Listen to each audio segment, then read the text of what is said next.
Start. There you go. All right, good evening, everyone. I will go ahead and start our training committee meeting for December the 18th at 6:10. Before we go too much further, Darlene and I had been making some changes, mostly, to be honest, mostly Darlene, to what we had talked about last time. We've made some notes. There's some action items. We're going to stay on a tiny bit after to kind of go over a couple of them and get them resolved. As we probably all saw from the last full committee meeting, one of the things that we were trying to do was give a presentation of some of the things we'd like to spend some of that training budget on, and things I think got a little bit derailed. One of the things that I noticed a lot of people were asking questions like, what's the ongoing training that we're going to have? And I think rather than just the one component we were trying to touch base on, they were asking the much larger picture, which is a good thing. But so I think what makes sense is for our next full commission meeting, I'd like to try to bring the onboarding piece back and have the full commission chime in on that. And then we'll be able to bring in the other two pieces afterwards. I think there's a lot of things we're going to get a lot of opinions. So that's kind of my initial thought. I know in our last meeting, we pretty much went over the onboarding piece. The one thing I can share is I did reach out to Chicago's COPA oversight group. I had actually had a conversation with them at the NACOL conference in Tucson 2 years ago. And so I've already met them kind of in person. They almost exactly a year ago, we were going to have a meeting and they were going to share with us some of their public training academy and some of the other pieces they have. So I did send them an email to kind of restart that conversation. Because we're so close to the holidays, I have a feeling they might want to just push it off until the beginning of the new year, which makes total sense. We're just trying to get that conversation restarted. The one thing that they have, it's a great training program. And if we look on our shared drive on our Google, you can see the presentation they did where they talk about the training that they do. It's very in-depth, and to be honest, it's probably more than we would want to do here, because it's really designed more for full-time staff. So they basically, I think it's a 6-week program. And then I think for certain like investigators, I believe it's an additional 3 or 4 weeks.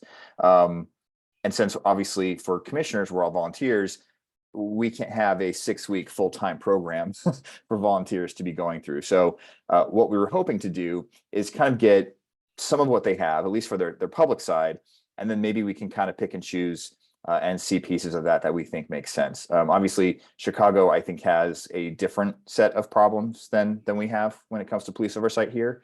But at the same time, what we're trying to do is reach out to the leading experts nationwide for civilian oversight of the police and kind of see what different areas are doing and what works well, and where can we maybe adopt those types of trainings or procedures for us. So that's the high level summary on that piece there. Hopefully, like I said, hopefully I'll follow up with them again. Maybe I'll wait till like Wednesday and just see if I could check in again. But I think because of the holidays and all that, they might be a little overwhelmed with other things and vacations and all that kind of stuff. Darlene, did you? Yeah. And I took those because I looked up the COPA stuff and I put it into our documents where we have that topic. So we've got it documented there too, but we might decide that we'd rather to do something shorter with somebody else leading it than participate in what they do, because I think theirs is going to start again sometime in 2024, but they don't have their dates yet. And then also, which reminds me, I did also reach out to Paul Parker, the executive director with CLERB. He said he'd be willing to join any of our meetings whenever we would like to have him here. And I also asked if they could train some or share some of their training with us. And he was going to pull some of that information out and send that over. I did have an email exchange with him last week. So I'll follow up again. Just again, I know with the holidays and schedules, I mean, I haven't got anything back from him yet, but I know it's not obviously the top priority is sending us copies of stuff. But so I do think we have a decent amount of information that we can get. They did say that their goal is with their CLERB board members is that they want all of them to be fully trained, usually within 30 to 60 days. So they have a different model than we have. So it's a little bit different because instead of them doing things like we're doing now with case review, they basically just tell them, here's how the process works. And the investigators do their case reviews and then present that to the board, and then they vote whether they agree or disagree with what the investigators did. So we might actually move to that model. I don't think any of us know yet, because I know that's kind of what the bylaws and all those other committees are also working on. So we're still work in progress. But I think it's good to keep in mind that we want to have our training be something that can be completed within a month or two, right? I Yeah. mean, maybe Yeah. not all the way through the case review, but all that our onboarding stuff should, what do we want to have everybody do? And it should be done right away. So, Yeah, I agree.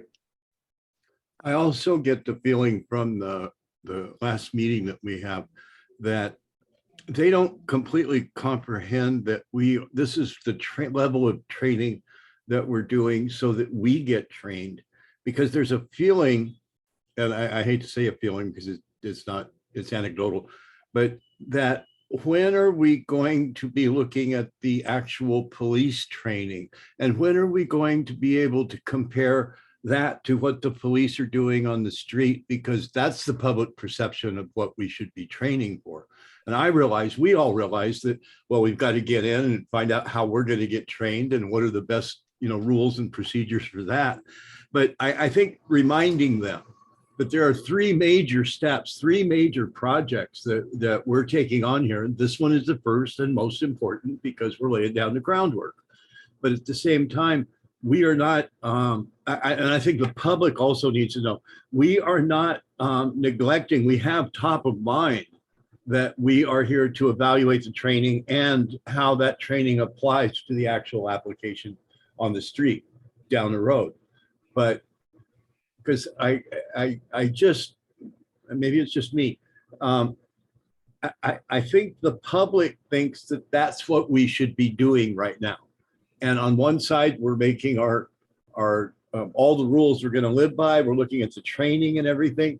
And I'm not sure that they completely grasp how hard we're working just to get this part done.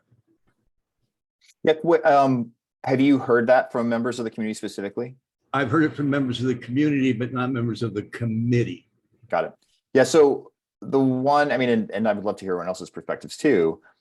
I think the number one thing that we are really supposed to do is review complaints. And then once we have our staff up, because we will have a policy analyst, and that's one of the things that they will, as a full-time staffer, that they can really spend a lot of time on. And then they'll bring those types of policies to us as a full commission to review. And then I would imagine, any commissioner can also raise an issue and, essentially refer that to our policy analyst. But I think the biggest thing, and the charter specifically calls out, it's reviewing complaints. And so I would say, I would think that's probably the number one thing that we should be focusing on. And then once we, have our staff and all that, we can kind of move down the list and get to, your point of possibly making policy recommendations based on what the best practices are nationwide and things like that. What I heard specifically was, what are you guys doing? You were put in there to get things changing, and you're dicking around with just the rules of how you're going to live by. Yeah. I mean, this can go on for years, Dennis. And I took it to heart. I know this group. I know the attitude of the committee, I think, and no, it's not going to go on for years. We've just got to, we've got to walk, chew gum, and play darts at the same time. And, but I think there's what I'm trying to get at. There is a public perception, I believe, and we could nip it in the bud by continually reminding them that, this is where we're going. This is what we're doing, because the feeling I got was we're going to vacuum again. Now it may be the people I was talking to, they're pretty well informed, but it may be the group I was talking to, but I wanted to just drop it in here and touch base with that. Just, Yeah, and I think that is probably a good point, and I can share, and if you would like to do it as well, I mean, please do. But I can share that with the cabinet as one of the conversation pieces that came up, because I think the cabinet needs to be aware of that as well, because obviously they're the ones that, they formulate the agendas. And I think in one of our future meetings, maybe we can even discuss that is, what are, as a commission, what are our number one priorities? And I think what we're trying to do, here is, the training committee is kind of show, here's the groundwork to make sure everyone who becomes a commissioner, they know what they need to know to be able to do the job. And I think, to your point, that's not just case review, that's also looking at policy and trying to see how the department does their training and all that kind of stuff. The one thing that I think we've kind of talked about this a little bit in the past is we have heard that some members of the public do not feel we should have SDPD doing that training. And I think, my personal opinion for, I'm one of, going to be 25 commissioners. I think it's important that we get that from the department, but I think it's also important that we supplement that from outside sources as well. But, and I think, I hate to say it, we're never going to please everybody, but we can do the best we can to at least explain what we're doing and why we're doing it, which is why I think on these documents, we're trying to say, here's the objective and here's the purpose. And then we can, debate those. I think that's the transparency is really, we haven't heard from you for a long time. What are you doing? And I tell them, well, tune in, I mean, and I more than once, I've got the feeling that there are like 6, 8, 10 people. Yasmin, you know better than I do, how many people are actually tuning in. And then they're going and telling a bunch of people whatever their opinion was. And now that opinion is, it floats back around to me. Aren't you on the commission? Blah, blah, blah, blah, blah. And it's a wonderful thing. I'm hearing it's a wonderful thing, but also at the same time, when are you guys going to start doing something? So it's a PR thing. So in that spirit, how if we dive into the onboarding thing and get that close to where it can be to present to the full commission? I think that's a wonderful idea. So Dwayne is here, by the way.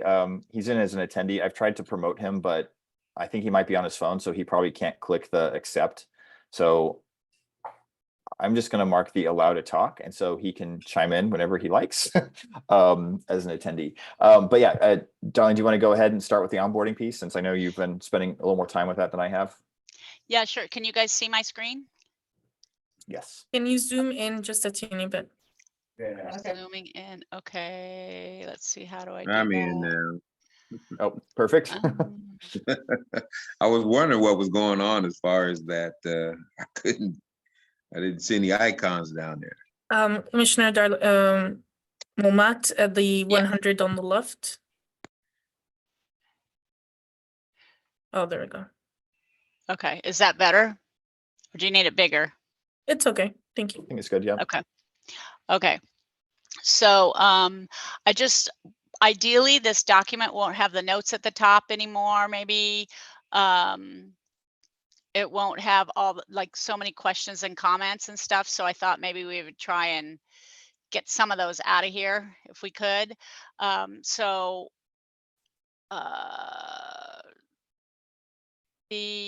On the number 1, I started thinking about this component number 1, and I've numbered them now, and I'll renumber them when we're done. But these topics, like you're just doing the oath of office, you're doing your bios and photos, like sharing the organizational chart. I don't know if these are really training, but I know you feel it's important, Yasmin. So I just wondered what everybody else thought about this. I agree with you. It's not technically training, but it is part of the onboarding process. And so I think it's probably still fair to have that in there. Yeah, it could be put into a packet of some sort, like as part of the, I don't know what you call it. But I think it's sort of important to know whose boss is whose and who answers to who. All right, then I will leave it there. One thing I can add here is also looking at it like, is this going to be taking meeting time? Right, that's my Yeah. question. And those are going to be taking meeting time, like the org chart, the group photo, the oath of office, etc. Well, the org chart, like I said, it's in the website. I found it the other day, for the city organizational chart. It's in the website. So if people are interested in it, they could always go to the website for the city and they can see it. It's been updated and a lot of surprises too. I was not aware that the chief of police does not communicate directly to the mayor. Did everybody know that? It communicates to a COO chief operating officer, that he's like in between the mayor and the chief of police. Yeah, And it- just a clarification though, this is referring to CPP, our office, Org. organizational chart. Ah, okay. I thought you were talking about city in general. No, Okay. no, this is not referring to SDPD organizational chart. But I saw that on the website too, on the website for the CPP. It's there, right? I thought I saw it. It is. Yeah. So people can refer to that. You don't need to have a meeting for that. Well, anyway. All right, moving on. What else did I want to say? Sorry if I make you guys. Okay, Lupe, you were checking on if the League of Cities or there's anything else you feel like we need regarding the Brown Act, because if not, we're just going to leave it that what Dwayne covered was good enough.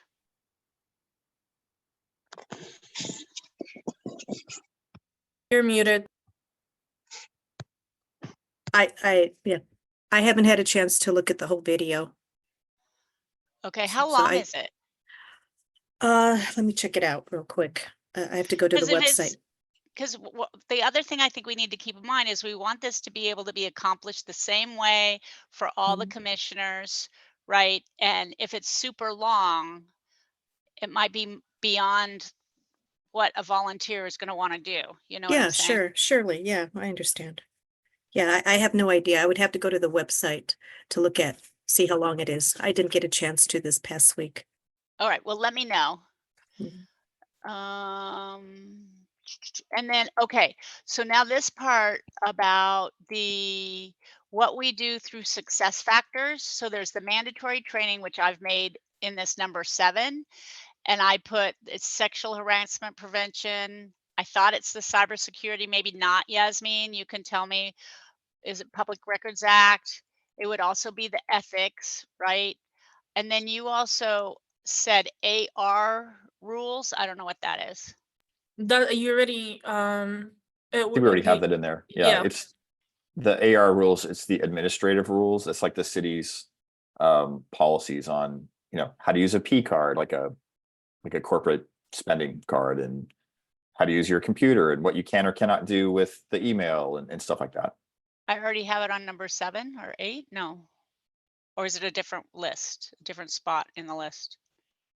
I think we already have that in here. You have Public Records Act. I would add it there though. Okay. I thought you did. I don't know why I heard that. Okay. Maybe I was referring to the public records. The Public Records Act is a part of the AR rules, Oh, okay. if I remember correctly. Yeah, because it's basically like different agreements that you're just signing. You're reading, it's like a PDF that you're reading and you're just signing it at the end. Is it administrative records rules? Is that what it is? What's AR? AR stand for? It's just administrative rules. Oh, Yeah. Administrative regulations. Regulations, thank you. oh, thank you. Not rules at all. Okay. So, so does that meet your needs now, Yasmin? Because you wanted a success factor separate one?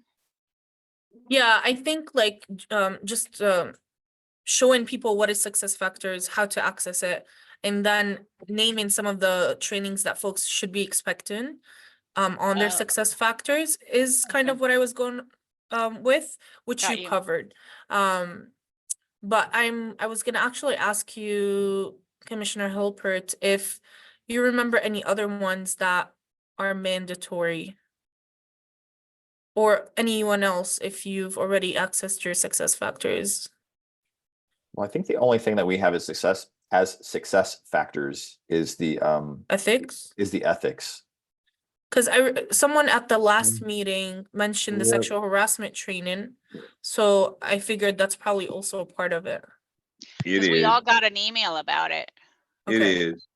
It is. And then there's probably other ones also, just because I guess they treat us like city employees, so Mhm. it comes up and whatever ones they make mandatory, I think we probably will be having to do it. But I have a question real quick.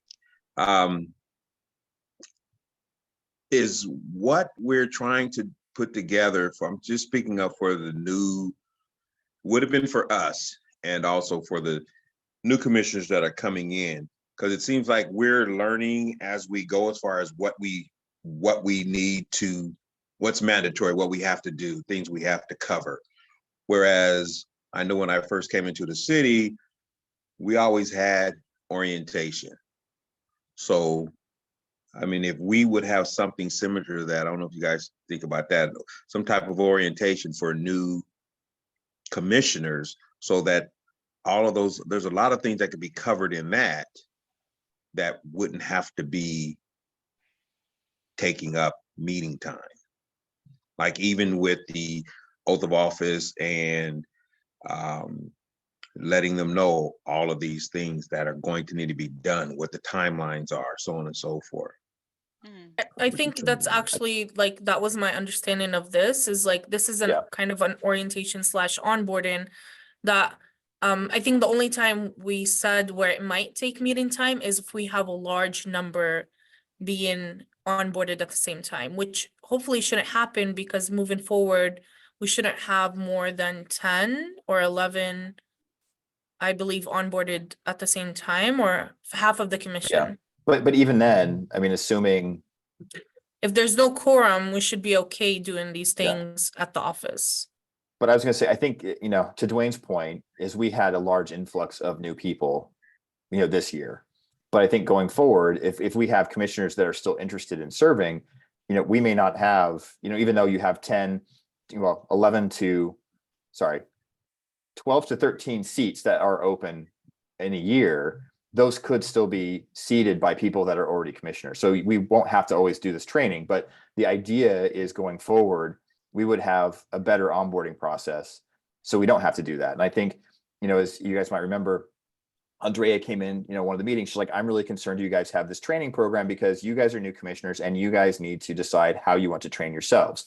So that's kind of why we're doing what we're doing now, is we're trying to figure out, as a new commission, what do we feel there's value in on the training, and how do we want to go do that going forward. And to your point, I think the idea is we'd love to have a binder we hand out to everyone who's a new commissioner of, here's what the rules are, here's what your expectations are, you know, here's your directory of other commissioners, and you have like that roster. I think the idea is have one nice little binder we can hand to every new person, so they kind of know where to go, what to find, you know, and how to find that information. But we're in the process of making it.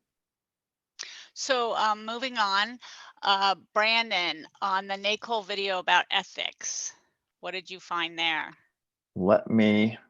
I did pull some stuff up, and I didn't, of course, save it. I will, right after this, I will find that email and I will forward that Okay. over. But there is a video link that I saw. Okay, now I'm scrolling down to where I got a little bit of new stuff.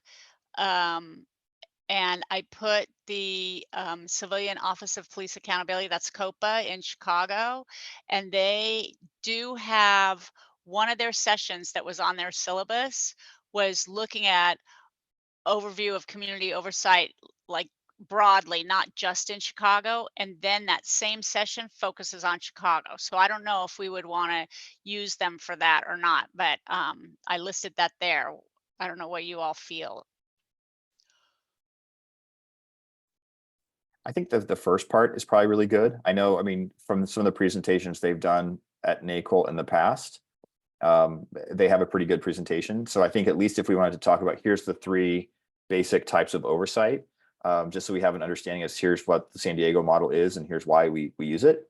I don't know if we have to go into exactly, you know, the COPA stuff, because I think that's a little bit agency specific, but I think that the background is good. Okay. All right. And really quick, I would recommend the person who presented it in the NACOL conference to actually do this. There was a very excellent Oversight 101 presentation that we can just kind of ask them to do this online and record it if we don't want to keep doing it in the future, and have people just watch the recording. Okay. So you think that's better than having doing the COPA one? The COPA, as Brendan said, like it's very specific Well, no, it looks sounded different. like the first part would be like the 101 thing you were talking about. Yeah, and I then they think get we're into talking Chicago. about the same thing, yeah. I think basically COPA did what the Oversight 101 is, the part you're talking about. Okay, so I'm gonna delete Doug or Brandon or staff. I'll just do the NACO represent Oversight 101. Sound good? Sure. Okay. And then I think that's okay. Other than getting the little questions answered, this one's done. So I'm gonna close this one. And we can go to case review. This one's big. And the notes are the same at the top, so you can skip those ones. So for use of force, this is like the best practices. And when Brandon and I talked to Sharon Fairley, she also said the law and how it's changing would be good to include in that presentation as well. And there are 2 use of force things on NACO that that I found. The first one I didn't think was very good. And it's just because I'm so green, I don't know all of this stuff. And he was presenting, he would mention cases I'd never heard of before. His slides had 1,000,000 words on them and not enough time to read them. And I just didn't think it was good for someone totally green off the street. That's my personal opinion. This first one by Ashley Heimberger. And then this other one, this one I haven't watched yet, so I don't know about. I got the impression Sharon Fairley was willing to do something. We would have to pay her to do it. And then COPA does have a session on that as well. And I don't know who else we could get. There's other experts we're still reaching out to. Anyone have any thoughts about that?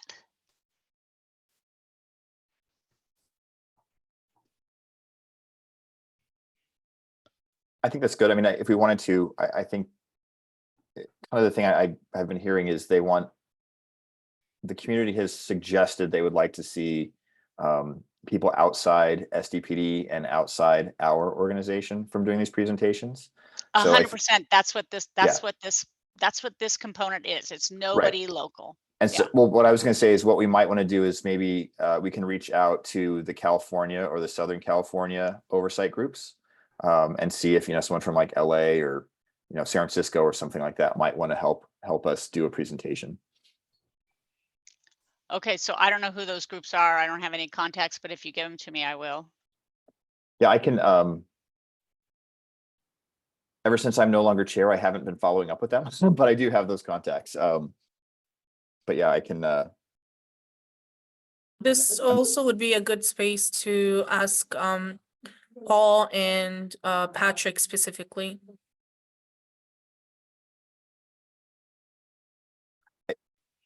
I'm totally open to that. The only thing is, I think what we were kind of hearing is they wanted non-San Diego folk, or maybe it was just non-city. Sorry, I For meant sure, for recommendations. it's non-city. Oh, got it. Yeah. No, ask them for like recommendations on best Yeah. experts on the topic, not for them to present it. Okay, I thought you were saying They're have them definitely not present. Yep. experts. No, they're not experts on this. Do you want me to do that, Brandon, or you're comfortable doing that? I can reach out. I was taking notes to do that. Yeah.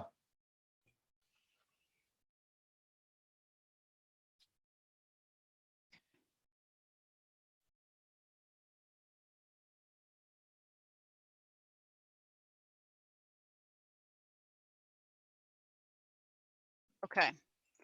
All right, scrolling down. Oh, and here's something I just added recently.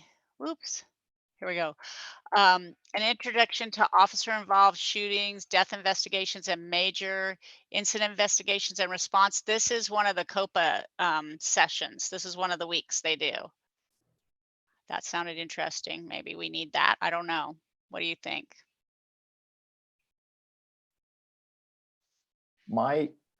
I think it's a good idea. I think it's just we would need to make sure we prepare everyone for the fact that Chicago typically has very different set of issues than we have here in San Diego. That being said, I think the concepts are still the same. It's just how Chicago has dealt with stuff in the past is very different from, you know, a California style. Or I guess I'm putting the topic here. Maybe we wouldn't get it from COPA. We would Yeah. get it from somebody that would tailor it to our circumstance. But I don't know who that would be. I think the topic is, I think it's a great topic, especially because the charter very specifically says that we are required to investigate officer involved shootings and in custody deaths. So I think that's an important thing to have in there. Would it be helpful to have our chief investigator chime in a little bit here? For sure. Since Absolutely, yeah. they would probably be leading a lot of that work. And also, I'm thinking this would be really important once we actually have the ability to do investigations. Since we now don't, right? We still need the operating procedures for that. Correct. Yeah. So I would probably recommend, like, this is a future topic, but right now we actually can't do these things, so I'm not sure how hopeful it is for now. I think we can at least, and this. Oh, I training think so. Like if we're reviewing a case that involves an officer involved shooting or death, wouldn't this be relevant? I was gonna say, I think this training is still important. It is. I think this type of training will just change over time. So I still think it's important for us to go over that. And even if we do, here's what we have today, based on what we're allowed to do, and here's what we're intending to do in the next, 6 months, a year. I think it's still important to have that because, unfortunately, we will eventually get an officer involved shooting or an in custody death that we are going to have to review. And I think it's important that the commissioners understand the process of how it works and what we do and how we do it. Because I've noticed even like, some of the most recent shootings that have happened, you see on the news, they basically say that we're going to review stuff. Well, it should be saying we will investigate.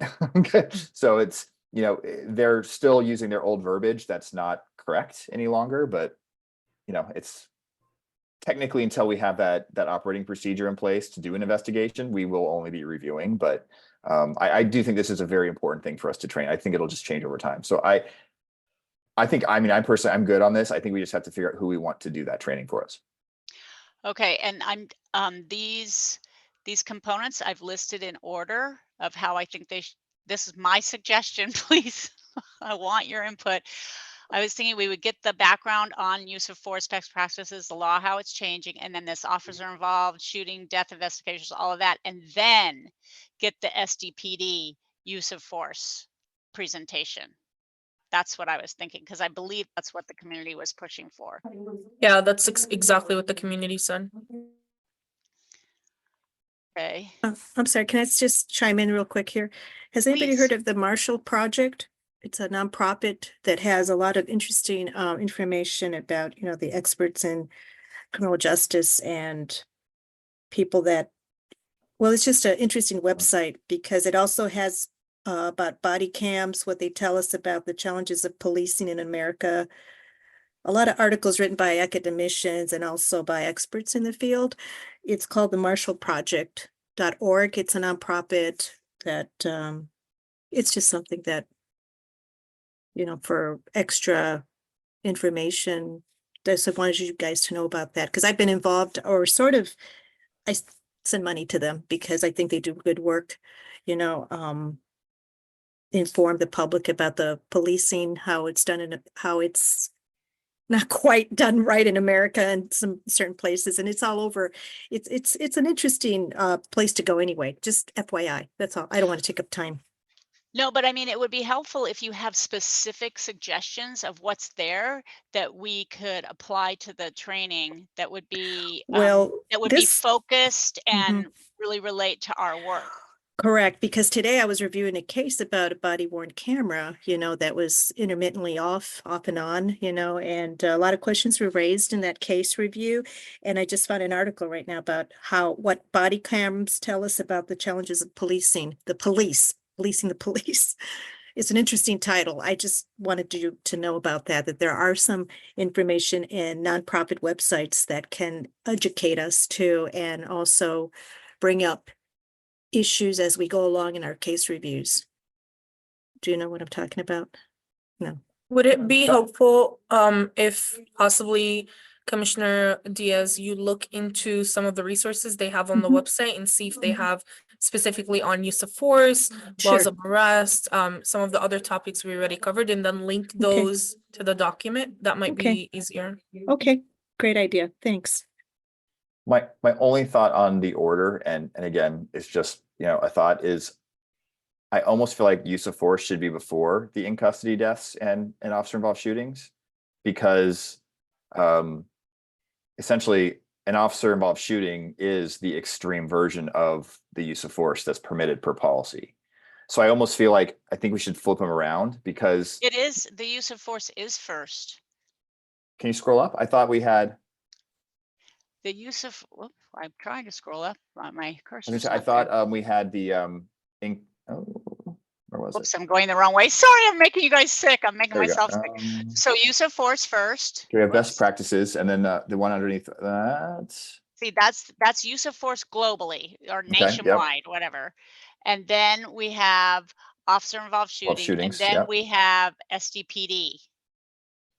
Yeah, but I what I'm thinking is I almost think SDPD's use of force needs to be before the introduction of officer involved shootings and in case or in custody deaths. Because I feel, No, because that's we're use of force.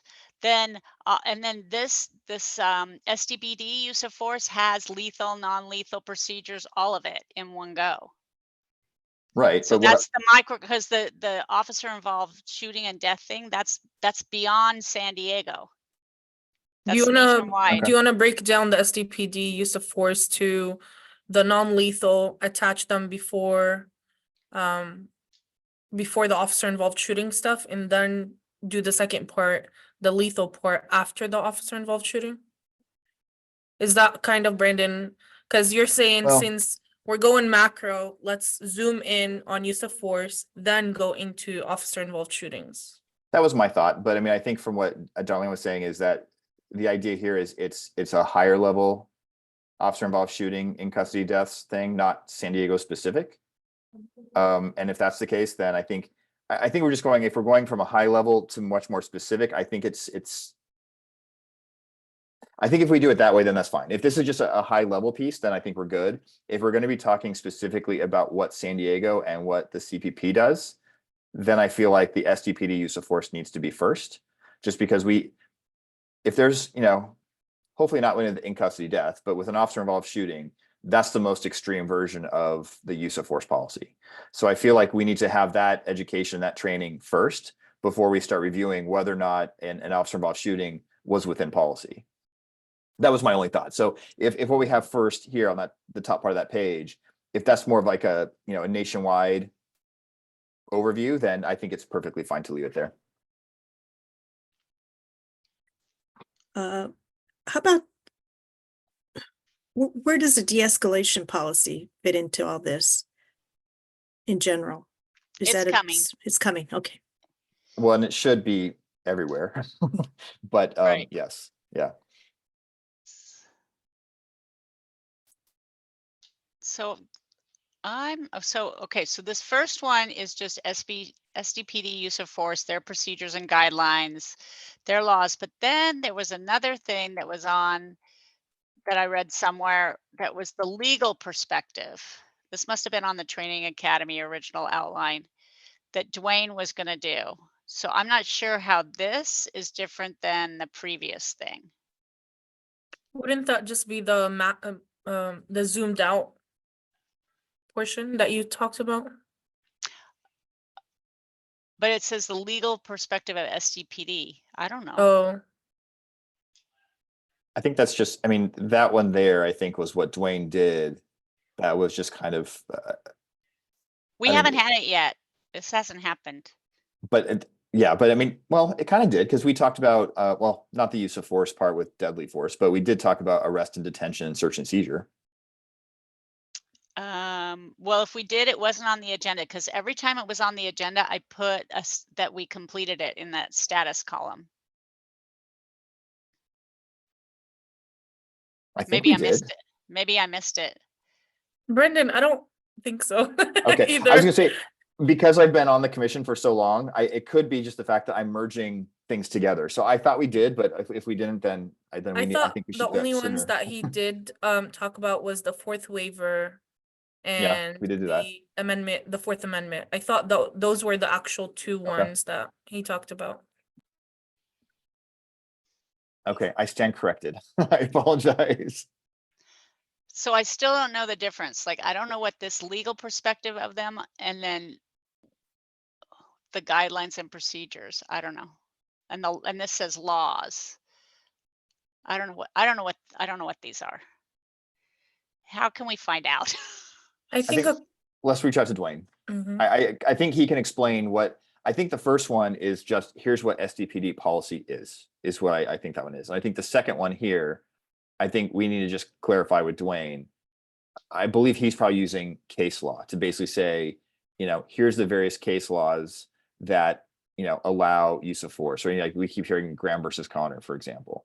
I think he's probably going to say, here's what those, the Supreme Court cases are, the California cases are that allow certain things. That's why I think it's specifically it's the legal aspect.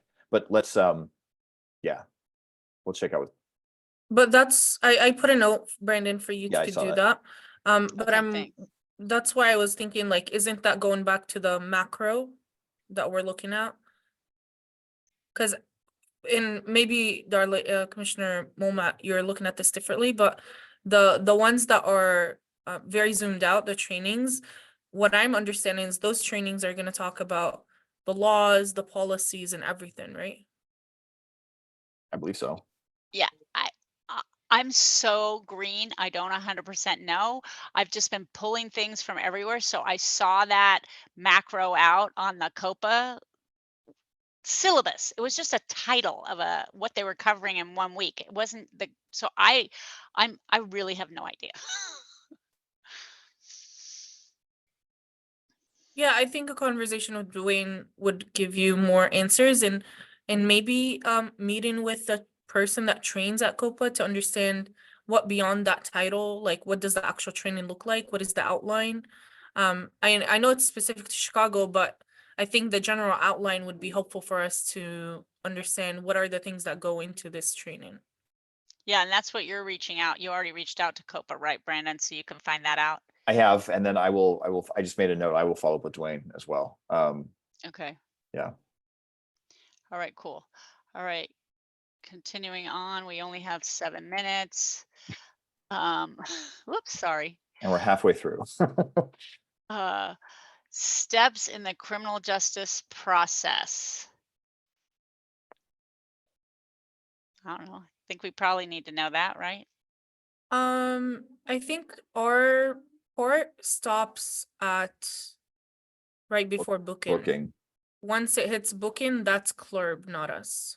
So Okay. I'm not.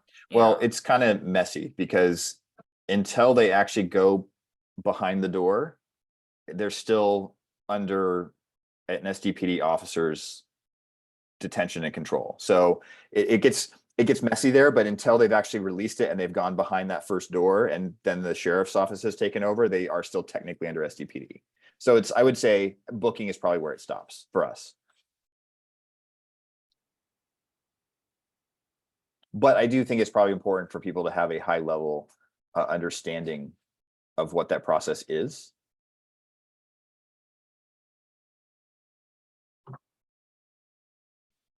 Okay. Oops. And then this was the case law. Wow. Sorry, you guys. This was the part that you were remembering, Brandon, Yes. that Dwayne did for us already. Yeah. Okay. And then this was listed on the original Training Academy outline of all of those things. And I wasn't sure how much of this gets revealed during procedure, when you talk about us. I don't know. This just seemed like a ton of information. I don't know what you guys think about this. I kind of think for the first bullet point, I think we can scale that down a lot. I don't think we have to go into the history of SDPD. I think we can talk about maybe some of the major events. I think the shooting of Sagan Penn, which created our predecessor organization, I think we can talk about that. But I don't think we need to go into a whole bunch on there. And I mean, the cultural evolution of the department, I mean, I'm open to any suggestions on that. I don't know if any, well, I don't want to speak for anyone else. I know I'm not qualified to speak on the department's, you know, cultural changes over the years. And I don't know if any of us are, but Well, I was thinking this, because it's the SDPD overview, would be Mhm. provided by someone at the police department. yeah. I just think, I mean, depending on who we get, I mean, it could be, you know, a very short presentation on like for this one bullet, or it could be very long. And I think we can get like a high level piece, like I would say hopefully no more than 5 minutes, because I don't think we have to go crazy on the history of the department unless we want to talk about specific issues as it relates to us. But that's kind of where I think I would probably leave it. But if anyone disagrees, I would love to hear competing points of view. Brendan, on the note you mentioned at the beginning, like what is the history of what are the major events that led to police oversight in San Diego? That's really critical, but I wonder if that's Yeah. under like the history of our department and our commission versus here. Yeah, it's fair. I mean, maybe what we do on this one is we talk about how the department addressed those issues. And that way it's much more SDPD specific rather than kind of what we do. Yeah. I think for a lot of the others, I mean, I think we can have people from the department come in and talk about, you know, how they patrol. I would think some of this could probably be also kind of a Q&A type format too. They can give a presentation and then, you know, the commissioners can ask questions. Because I know especially when we have members of the public there, I think there's a lot of questions about how sometimes they patrol, why they pull over some people when they feel like, well, you pulled me over, but you didn't pull them over. I think the only risk we have there is I don't want it to become, hey, I got a speeding ticket and that wasn't fair, because this isn't the venue for that. I mean, I think, you know, a training is not where we're supposed to be hearing the grievances. I mean, I think we can take those complaints and address them, but I don't want to get our trainings to basically have them kind of devolve into, you know, frustration sessions. But Well, here's the objective and purpose that I think you created for us, Brandon. Can you guys see that? I can put it Yeah. up a little higher.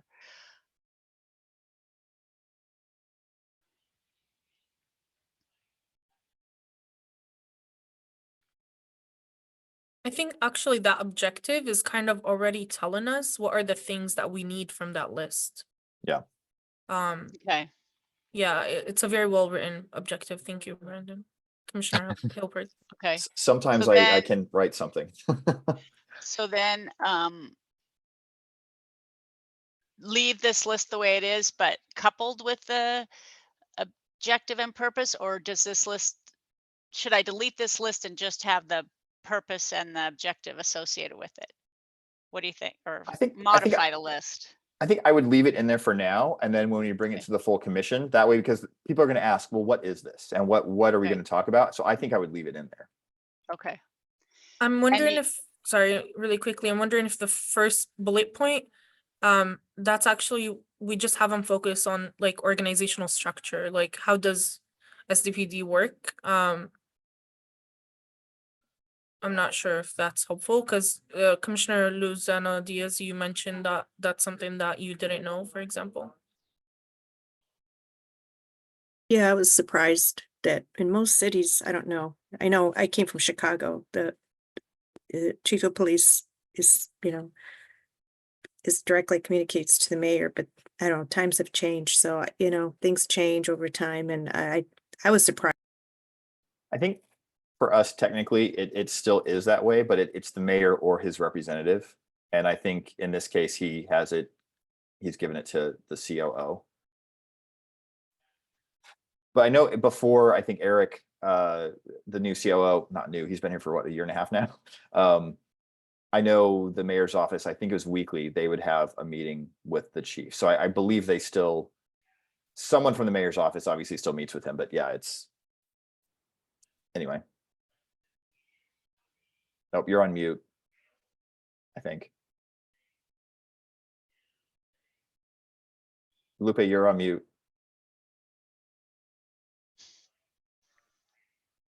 I don't keep putting myself on mute. That's so bizarre. Huh, I didn't even press any buttons. Oh, well. No, I was very surprised that the CEO manages all the departments of the city, and all each department have their own heads. But yeah, all the heads meet together, yeah, with the Yep. mayor and his CEO. But anyway, that's besides the point.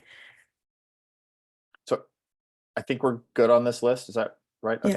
Okay. Oh, not about the list. I'll wait until you finish, you guys, because I had a question about the media.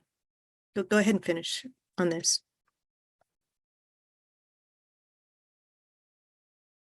Well, it's 7 o'clock, so I was thinking we needed to stop on this list now. Okay. Well, I think we're right about halfway anyway, it looks like. Okay, well, we'll just start there on this section next. Okay. Did you want to ask your question about media?